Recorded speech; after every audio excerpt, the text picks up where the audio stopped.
In Geppetto's cozy workshop, Pinocchio was bored.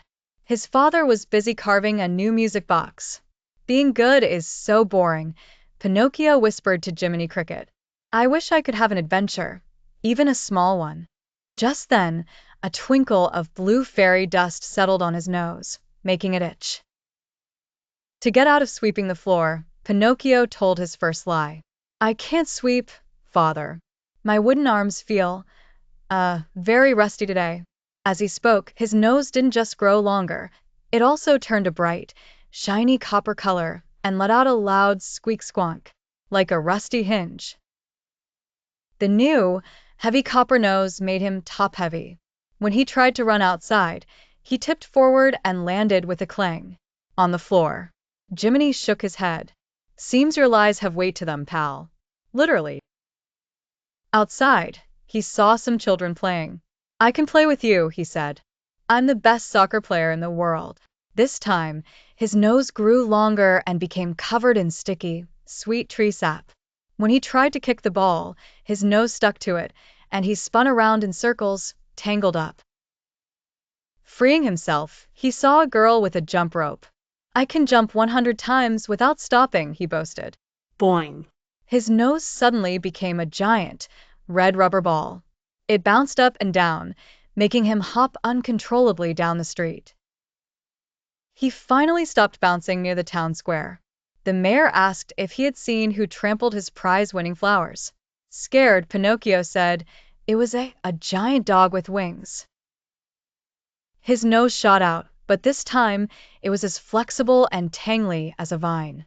It wrapped around a lamppost, a bench, and finally, around Pinocchio himself, tying him up in a knot. A policeman came to untangle him. Are you telling the truth, son? The officer asked. Why, yes. Of course. Pinocchio leaped. His nose grew a small, wooden whistle at the very tip, which started blowing nonstop, a shrill dubby. That annoyed everyone in the market. Trying to hide, Pinocchio ran to the forest. I wish my nose would just stop, he cried to Jiminy.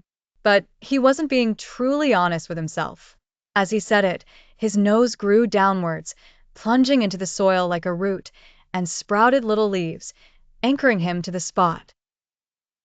Stuck and helpless, Pinocchio finally admitted, I'm scared.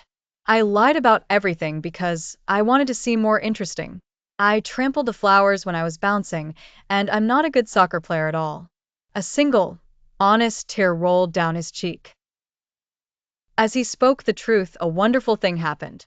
The magical leaves on his nose wilted, the roots shrank, and his nose slowly retracted, losing its extra weight, stickiness, and sound effects.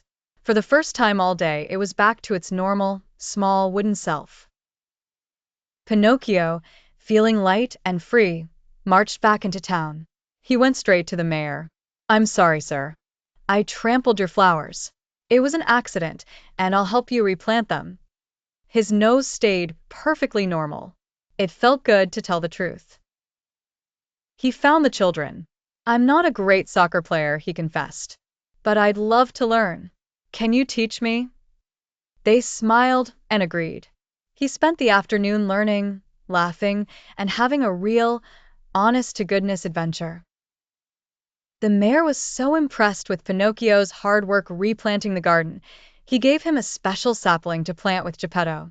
Pinocchio had turned his big mistake into something beautiful. Returning home, Pinocchio told Geppetto the whole story. Father, I learned that lies are heavy and sticky and get you all tangled up. But the truth makes you feel light as a feather. Geppetto hugged him tightly, proud of the real boy his son was becoming. That night, the blue fairy appeared. You have learned one of life's most important lessons, Pinocchio, she said. Your nose will always be a reminder, but now you understand its true purpose. She waved her wand, and Pinocchio's nose glowed softly, not as a curse, but as a guide.